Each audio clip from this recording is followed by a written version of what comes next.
कहानी की शुरुआत होती है सन 1962 से, जहां हमें पैसिफिक ओशन के बीचों बीच एक बहुत ही बड़ा शिप दिखाया जाता है जिसका नाम एंटोनिया ग्राजा है। इस शिप पर टोटल 600 पैसेंजर्स मौजूद हैं जो न्यूयॉर्क की तरफ जा रहे हैं। इस शिप में पार्टी चल रही होती है जहां एक बहुत ही खूबसूरत सिंगर गाना गा रही होती है और सभी लोग उस सिंगर के गाने को एंजॉय करते हुए मजे से डांस कर रहे होते हैं। शिप पर मौजूद सभी लोग बहुत ज्यादा खुश थे, लेकिन इन्हें पता नहीं था कि कुछ मिनट बाद उनके साथ कुछ ऐसा होने वाला है जिसके बारे में सोचने से भी डर लगता है। तभी हम देखते हैं कि एक आदमी इंजन रूम से एक लीवर ऊपर की तरफ उठाता है। लीवर के ऊपर उठते ही एक तेज नुकीला वायर टाइट होकर सब लोगों के आर पार चला जाता है। देखते ही देखते सब लोगों के बॉडी के 2 टुकड़े होने लगते हैं। यह एक बहुत ही दर्दनाक माहौल था जहां चारों तरफ खून ही खून फैला हुआ था। एक बच्ची जिसका नाम केटी है वो बच जाती है क्योंकि उसकी हाइट कम थी, जिस वजह से वायर उसके सर के ऊपर से होता हुआ गुजर जाता है। इसके बाद हमें 40 साल के बाद का सीन दिखाया जाता है जहां हम कुछ लोगों को देखते हैं जो एक टग बोट की मदद से एक बड़े शिप को खींच कर ले जा रहे होते हैं। तभी अचानक वो पुराना शिप डूबने लगता है। यह देखकर ग्रुप का लीडर अपनी टीम में से एक लड़की जिसका नाम मर्फी है उसे उस पुराने शिप पर भेज देता है ताकि मर्फी उस पुराने शिप को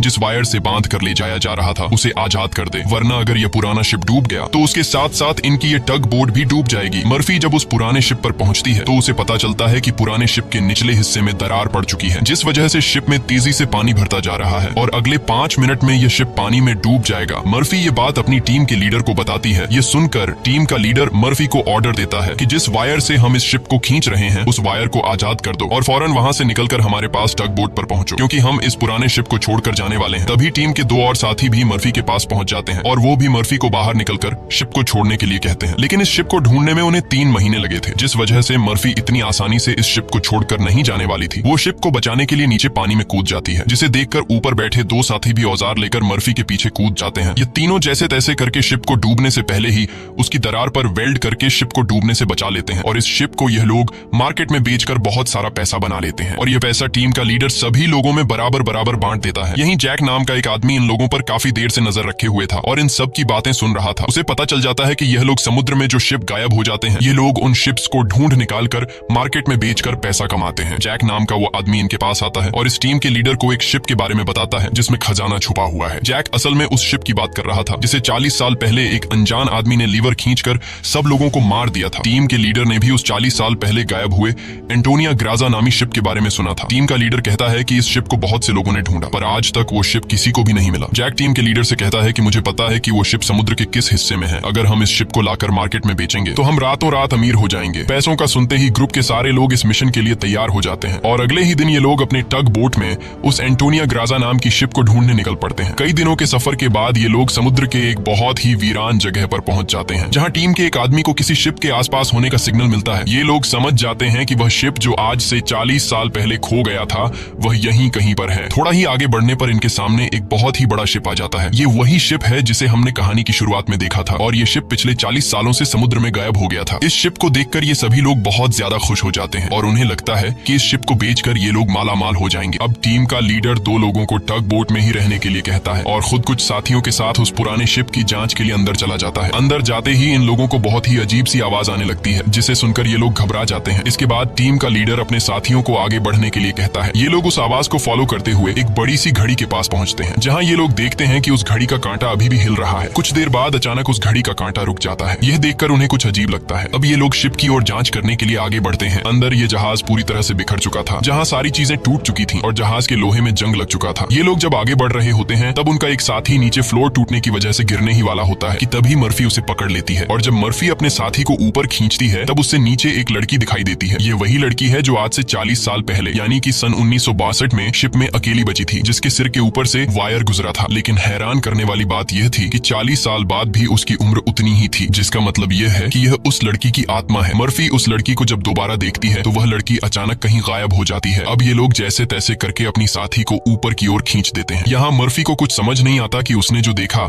वह सच था या फिर कोई वहम, लेकिन यह सब देखकर मर्फी बहुत ज्यादा डर जाती है। अब यह शिप बहुत ही ज्यादा बड़ा था इसलिए ये लोग इसे और एक्सप्लोर करने लगते हैं और चलते चलते शिप के मेन कैबिन तक पहुंच जाते हैं जहां जांच करते हुए उन्हें एक डिजिटल वॉच मिलती है। ये देखकर ये लोग कंफ्यूज्ड हो जाते हैं क्योंकि आज से 40 साल पहले इस तरह की डिजिटल वॉच नहीं हुआ करती थी और इस वॉच को देखकर ये लोग समझ जाते हैं कि जरूर हमसे पहले भी यहाँ कुछ लोग आ चुके हैं। इसके बाद ये सब वापस अपने टग बोट पर आते हैं और टीम का लीडर डिसाइड करता है कि अगले दिन हम इस शिप को टग बोट से बांध कर ले जाएंगे। अगली सुबह उन्हें पता चलता है कि शिप में एक बहुत बड़ा होल है जिसकी वजह से धीरे धीरे शिप पानी में डूब रहा है। टीम का लीडर कहता है कि इस हालत में शिप को टग बोट से बांध कर ले जाना नामुमकिन है क्योंकि शिप में ढेर सारा पानी जमा हो चुका है। पानी की वजह से शिप का वजन कई गुना बढ़ चुका है, इसीलिए इस पुराने शिप को टग बोट से बांध कर ले जाना एक बेवकूफी होगी। अब ये लोग डिसाइड करते हैं कि पहले हम शिप के होल को वेल्ड करके बंद करेंगे और फिर शिप के अंदर मौजूद सारा पानी निकालकर इसे टग बोट से बांध कर ले जाएंगे। कैप्टन की बात सबको ठीक लगती है, जिसके बाद ये सभी अपने अपने काम पर लग जाते हैं। कुछ साथी शिप के होल को रिपेयर करने में लग जाते हैं और कुछ शिप के अंदर मौजूद खजाना ढूंढने में लग जाते हैं।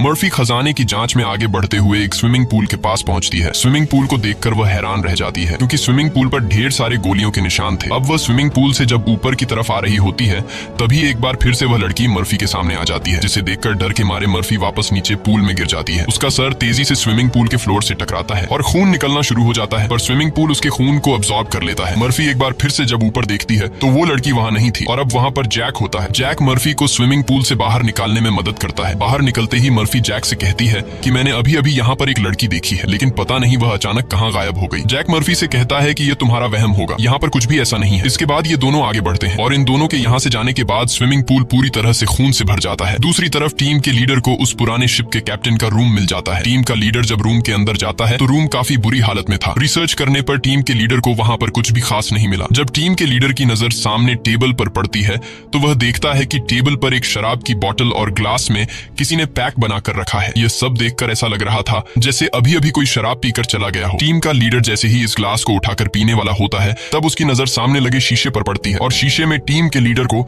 इस पुराने शिप का कैप्टन दिखाई देता है। यह देखकर टीम का लीडर बहुत ज्यादा डर जाता है और उसके हाथ से शराब की ग्लास गिरकर टूट जाती है और टीम का लीडर डर के मारे वहां से निकल जाता है। इस शिप पर सभी के साथ अजीबोगरीब इंसिडेंट्स हो रहे थे। टीम का एक साथी जिसका नाम मार्क है, उसे इस शिप पर किसी लेडी सिंगर के गाने की आवाज सुनाई देने लगती है। वह उस आवाज को फॉलो करते हुए शिप के ग्राउंड एरिया में पहुंच जाता है जहां पर वह लेडी सिंगर भी मौजूद होती है। ये वही सिंगर थी जिसे हमने कहानी की शुरुआत में देखा था। दूसरी तरफ मर्फी और जैक आगे बढ़ते हुए लॉन्ड्री रूम से बाहर जाने वाले गेट को जैसे ही खोलते हैं तभी अंदर जमा हुआ सारा पानी उनके ऊपर आ जाता है, जिसमें कई सारे लोगों की डेड बॉडीज थी। मर्फी और जैक डर के मारे वहां से आगे बढ़ने लगते हैं। आगे बढ़ते हुए उनके सामने एक कैबिन का दरवाजा खुलता है। अंदर जाने पर जैक को एक बहुत ही लग्जरी कार मिलती है जिसे देखकर वह बहुत खुश होता है, पर मर्फी को यहाँ कुछ गड़बड़ महसूस होता है, इसलिए वह जल्दी ही यहाँ से निकलना चाहती थी। तभी एक दूसरे रूम से उन्हें कुछ हिलता हुआ नजर आता है। जब ये दोनों उस चीज के करीब आते हैं और उसके ऊपर रखा हुआ सामान हटाकर देखते हैं तो उनकी आंखें खुली की खुली रह जाती हैं, क्योंकि वहां पर सोने से भरा हुआ एक बॉक्स पड़ा था। ये देखकर मर्फी अपने बाकी साथियों को तुरंत बुला लेती है और जब सब यहाँ पहुंचते हैं तो सामान हटाने पर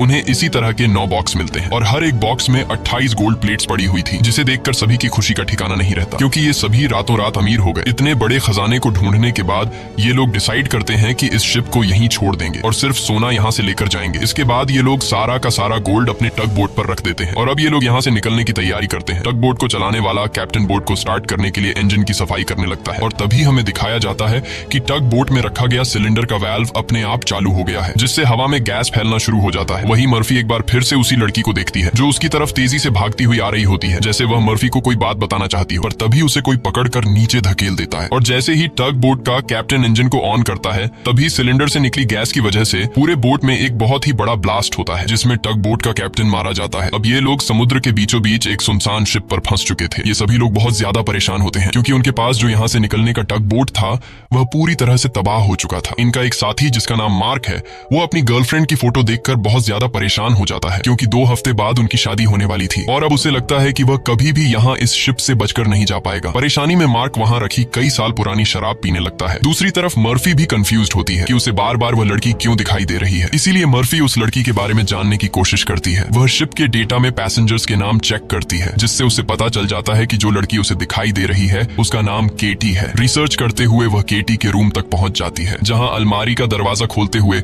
उसे केटी का ढांचा मिल जाता है, जिसे देखकर मर्फी बहुत ज्यादा डर जाती है। फिर जैसे तैसे करके मर्फी खुद को संभालती है और उस ढांचे के गले में लटके लॉकेट को उतार कर देखती है, जिसमें उस छोटी लड़की के पेरेंट्स की फोटो थी जो उसके पीछे ही खड़ी थी। उसे देखकर मर्फी को एक जोरदार झटका लगता है। केटी कहती है कि वह लॉकेट बंद मत करना, क्योंकि बहुत साल बाद मैं अपने मॉम डैड को देख रही हूँ। मर्फी को अब भी यकीन नहीं हो रहा था कि वो एक मरी हुई लड़की से बात कर रही है, पर जब वह लॉकेट को केटी के हाथ में देने लगती है तो लॉकेट केटी के हाथ से आर पार चला जाता है और अब जाकर मर्फी को यकीन हुआ कि यह लड़की कोई इंसान नहीं बल्कि एक आत्मा है। केटी मर्फी को बताती है कि इस शिप पर और भी कई सारे लोगों की आत्मा कैद है और तब तक यह सोल यहाँ से आजाद नहीं हो सकती जब तक उस आदमी को न मारा जाए जो लोगों की आत्मा को यहाँ पर कैद करता है। मर्फी केटी से पूछती है कि कौन है वो आदमी जिसने तुम्हें और बाकी लोगों की आत्माओं को यहाँ कैद कर रखा है। केटी जैसे ही मर्फी को उस आदमी के बारे में बताने वाली होती है तभी अचानक छत पर कुछ अजीब से कीड़े निकलने लगते हैं, जिसे देखकर केटी बहुत ज्यादा डर जाती है और वह मर्फी से कहती है कि जल्द से जल्द इस शिप से तुम लोग निकल जाओ वरना तुम लोग मारे जाओगे। इसके बाद केटी गायब हो जाती है। दूसरी तरफ मार्क पूरी बोतल पीने के बाद उसे चक्कर आने लगा। उसके आसपास पड़े सभी टेबल और चेयर्स हिलने लगते हैं। देखते ही देखते सब कुछ रिपेयर होकर नया हो गया और आज से 40 साल पहले जो लोग इस शिप में मारे गए थे वह दोबारा से मार्क के सामने जिंदा खड़े हो गए। मार्क बीच में खड़ा था जिसके चारों तरफ लोग उसके लिए तालियां बजाने लगे। शुरू में तो मार्क को भी कुछ अजीब लगता है, लेकिन फिर वह सोचता है कि यह सब शराब का कमाल है। अगले ही पल वह लेडी सिंगर मार्क के करीब आ गई और वह मार्क के साथ इंटीमेट होने लगी। लेडी सिंगर पूरी तरह से मार्क को अपने वश में करके अपने पीछे लगा देती है। मार्क भी बिना कुछ सोचे समझे उसके पीछे जाने लगा। बेवकूफ मार्क को पता ही नहीं चलता कि ये सिंगर उसे एक ट्रैप में फंसा रही है। वह लेडी सिंगर फ्लोर के किनारे पर खड़ी होकर मार्क को बुलाने लगती है। मार्क इस सिंगर को हासिल करने के चक्कर में फ्लोर से नीचे गिरकर मारा जाता है। वही हमें टीम के लीडर को दिखाया जाता है जो इस पुराने शिप के कैप्टन के रूम में बैठा होता है। तभी वह देखता है कि शराब की बोतल अपने आप ही सरकने लगी। कुछ देर बाद उसके सामने इसी शिप के कैप्टन की आत्मा आ जाती है। यह देखकर टीम का लीडर काफी ज्यादा घबरा जाता है। तब शिप का कैप्टन उसे ग्लास में शराब डालकर पीने के लिए देता है। साथ ही वह उसे फोटो देता है जिसमें एक शिप होता है जिसका नाम लोरली है। कैप्टन बताता है कि आज से कई साल पहले हमारे पास एक आदमी आया था जिसने हमें लोरली शिप के बारे में बताया। उसने कहा कि लोरेलाई शिप में बहुत ही बड़ा खजाना छुपा हुआ है। जब हमने लोरेलाई शिप को रेस्क्यू किया तब हमें सच में वो सारा खजाना मिला। कैप्टन टीम के लीडर को एक दूसरी फोटो दिखाते हुए कहता है कि ये वो आदमी है जिसने हमें लोरेलाई शिप का बताया था। टीम का लीडर उस आदमी की फोटो देखकर उसके गले में सांसें अटक जाती हैं, क्योंकि वह आदमी कोई और नहीं बल्कि जैक था और यह फोटो 40 साल पुरानी थी। 40 साल गुजरने के बाद आज भी उसके उम्र में कोई बदलाव नहीं हुआ। वह फोटो में बिल्कुल वैसा ही दिख रहा था जैसे 40 साल पहले दिखता था। अब टीम का लीडर समझ जाता है कि जैक कोई इंसान नहीं बल्कि एक भूत है। ये सब समझते ही टीम का लीडर जल्द ही अपनी टीम को इस शिप से निकालना चाहता था। वह जल्दी से अपने साथियों को ढूंढने लगता है, पर तभी उसके सामने उसका वही साथी आ जाता है जो टग बोट में गैस खुलने की वजह से ब्लास्ट में मारा गया था। दरअसल ये ब्लास्ट में मारे जाने वाले आदमी की आत्मा होती है जो टीम के लीडर को मारने के लिए आगे बढ़ता है। लीडर उससे खुद को बचाने के लिए भागता है, लेकिन तभी उसके सामने मर्फी आ जाती है। अब ब्लास्ट में मारा जाने वाले आदमी की आत्मा तो गायब हो जाती है, पर टीम के लीडर को मर्फी का चेहरा उसी ब्लास्ट में मारे जाने वाले साथी की तरह दिख रहा होता है जो कुछ देर पहले भूत बनकर उसके पीछे आ रहा था। इसीलिए टीम का लीडर मर्फी को भूत समझकर उसके ऊपर हमला कर देता है, पर मर्फी खुद को बचाने के लिए उसके पैर को घायल कर देती है। लेकिन इससे टीम के लीडर का ज्यादा कुछ नहीं बिगड़ता। वह दोबारा से मर्फी पर हमला करने के लिए खड़ा होता है। इससे पहले कि वह मर्फी को मार पाता तभी पीछे से जैक आकर लीडर को लोहे के रॉड से सिर पर मारकर बेहोश कर देता है। जैक वही आदमी है जो इन सबको यहाँ लेकर आया था। पूरी टीम में सिर्फ टीम के लीडर को ही पता चल चुका था कि जैक कोई इंसान नहीं बल्कि एक डीमन है, और जैक को भी समझ आ गया था कि टीम के लीडर को मेरी सारी सच्चाई मालूम हो गई है। इसलिए वह टीम के लीडर को अपने रास्ते से हटाने के लिए सबको उसके खिलाफ भड़काता है। वो कहता है कि अगर ये दोबारा होश में आ गया तो यह हम में से किसी को नुकसान पहुंचा सकता है। सबको जैक की बात ठीक लगती है, इसलिए यह लोग अपने लीडर को एक टैंक में फेंक देते हैं। अब यहाँ से निकलने का कोई और रास्ता न मिलने पर यह लोग प्लान के मुताबिक शिप को रिपेयर करने के काम में लग जाते हैं। जल्द ही शिप में जिस सुरंग से पानी अंदर आ रहा था उस सुरंग को यह लोग वेल्ड कर देते हैं और पंप के जरिए जहाज के अंदर जमा हुआ पानी बाहर निकालने लगते हैं। मर्फी देखती है कि उनका एक साथी जिसका नाम मार्क है वो कहीं भी नहीं दिखाई दे रहा, इसलिए मर्फी उसे ढूंढने निकल पड़ती है। तभी उसके सामने उस लड़की की आत्मा एक बार फिर से आ जाती है जो उसे दिखाती है कि तुम जिस आदमी को ढूंढ रही हो वह मर चुका है। यह मार्क होता है जो लेडी सिंगर को पाने के चक्कर में मारा गया। और अब यह लड़की मर्फी के कंधे पर हाथ रखकर उसे 1962 की उस रात में ले जाती है जहां यह सारा इंसिडेंट हुआ था, जब सबके सब शिप में मारे गए थे। उस रात शिप पर मौजूद सभी लोगों को बहुत ही बेरहमी से मारा गया था और यह सब एक ग्रुप कर रहा था जिसका मकसद था इस शिप पर मौजूद सारा गोल्ड चुराना। इन लोगों ने कुछ लोगों को खाने में जहर मिलाकर मार डाला, कुछ लोगों को वायर से काटकर उनके 2 टुकड़े कर दिए और कुछ को गोलियों से छलनी कर दिया गया। इनके कहर से केटी भी नहीं बच पाई। उन्होंने केटी को उसके रूम में ले जाकर फांसी पर लटका दिया। इन सब के पीछे थी वही लेडी सिंगर जिसने गोल्ड लूटने के लिए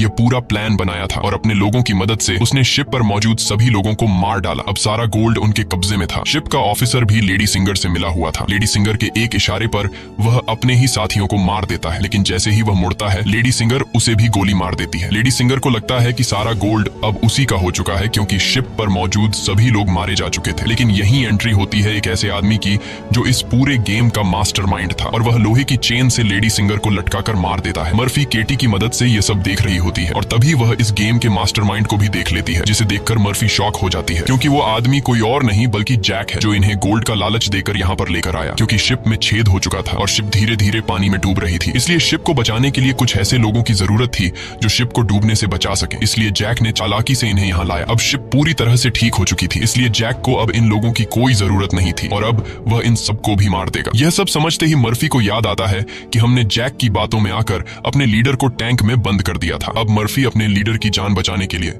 उसके पास दौड़ कर जाती है, लेकिन अब टैंक में पानी भरने की वजह से लीडर की मौत हो गई होती है। मर्फी अपने लीडर को बचाने के लिए टैंक का कांच तोड़ने की कोशिश करती है, पर टैंक का कांच बहुत ही मजबूत था, इसलिए लाख कोशिश करने के बावजूद भी लीडर को बचा नहीं पाती। इसके बाद मर्फी अपने एक साथी के पास आती है जिसका नाम डॉज है। मर्फी डॉज को जैक की सारी सच्चाई बता देती है और कहती है कि जैक तुम्हें जहां भी नजर आए उसे शूट कर दो, मैं अपने एक और साथी को ढूंढने जा रही हूँ। मर्फी के जाने के कुछ देर बाद जैक डॉज के सामने आ जाता है, जिसे मर्फी ने कहा था कि जैक जहां भी नजर आए उसे शूट कर दो। डॉज जैक से कहता है कि यहीं पर खड़े रहो और अपनी जगह से हिलना मत। ये सुनकर जैक समझ जाता है कि मर्फी ने इसे मेरी सारी सच्चाई बता दी है। तब जैक डॉज को बातों में उलझाकर डॉज से बंदूक छीनने की कोशिश करता है, लेकिन डॉज जैक की होशियारी समझ जाता है और वो फौरन जैक पर बंदूक की गोली चला देता है, जिससे जैक दूर जा गिरता है। जिसके बाद डॉज जैक के पास आता है और देखता है कि जैक मारा जा चुका है। यह देखकर डॉज वहां से चला जाता है, लेकिन हम देखते हैं कि जैक अभी भी मरा नहीं है। दूसरी तरफ मर्फी अपने जिस साथी को ढूंढने गई थी, मर्फी को पता चल जाता है कि वो पानी में मारा गया है। अब डॉज के अलावा मर्फी के सारे साथी मारे जा चुके थे, इसलिए मर्फी डिसाइड करती है कि वो इस पूरे शिप को तबाह कर देगी। जिसके बाद मर्फी शिप के हर एक कोने में बॉम्ब फिट करने लग जाती है और तभी उसके पास डॉज आ जाता है। डॉज मर्फी को बताता है कि मैंने जैक को मार दिया। ये सुनकर मर्फी कहती है कि जैक नहीं मरने वाला है, क्योंकि जैक कोई इंसान नहीं